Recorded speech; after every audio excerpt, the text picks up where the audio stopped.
For decades, productivity experts have recommended getting your toughest task of the day done first. In other words, eat the frog. Now, while this advice is really well-intentioned, I just find that it is completely wrong for the work and the workers of today. Now, I know, some of you live by this advice and it has served you well, but here's why I've moved away from it, and here's a framework that I think is better suited for today's work and today's workers. First of all, forcing yourself to focus on your most dreaded or difficult task can be a huge drain on your precious willpower. Your energy is finite and it is easy to burn it all up before you get to the important stuff on your list. Plus, work isn't supposed to be endlessly hard and frustrating. It's supposed to be something that you actually enjoy. Otherwise, you're going to fast track yourself to losing motivation and even getting burned out. Secondly, the more frogs you eat, the more tend to show up. You know what I mean by that? I mean that if you're the hardest worker in your team or organization, if you're someone who executes like a machine, guess who's going to get even more work offloaded onto them?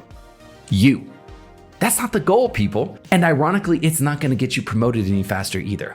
The goal is for you to achieve what you want to and still have time to enjoy your life. And you can't do that if the reward for working is just more work. Thirdly, and most importantly, using an eat the frog approach lacks a sense of leverage. Now, leverage refers to tasks that make your life permanently easier or better in the long run, which means that instead of just getting harder and harder, your life, your work starts to feel easier and easier.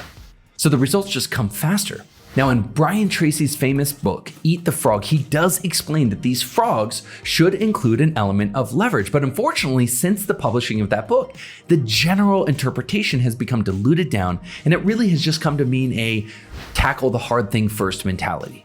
So instead of thinking about what you're procrastinating on or what's the most difficult or the most time consuming, I want you to ask yourself, what is the most leveraged thing that you could be doing to reach your goals, and do that thing first. Quick example, my client Tom is a partner at a law firm and he was struggling with growing his practice. He was just too enmeshed in the day-to-day and just felt frustrated that his team wasn't more self-reliant. Now, if he'd asked himself what was the most difficult thing to do or the thing he'd been procrastinating on, it probably would have been tackling his next big case or assignment. But when he asked himself what was the most leveraged thing to do, the answer was totally different. He realized he needed to beef up his standard operating procedures and his systems so that he could get more work off his plate, so that he could leverage his team in a better way. That's leverage because it won't just help him this week, it helps him every future week too. So here's what he did. Tom ended up creating over 30 new standard operating procedures for his team. We call them SOPs. And he even taught them how to create their own SOPs. As a result, Tom was able to spend his time winning over new clients, growing his business, and doing the important legal work that only he could do. So that's why I teach my clients to look for leverage instead of eating the frog. Because approaching your task list with leverage means that you're looking for the things that make everything else easier. Imagine that for a second.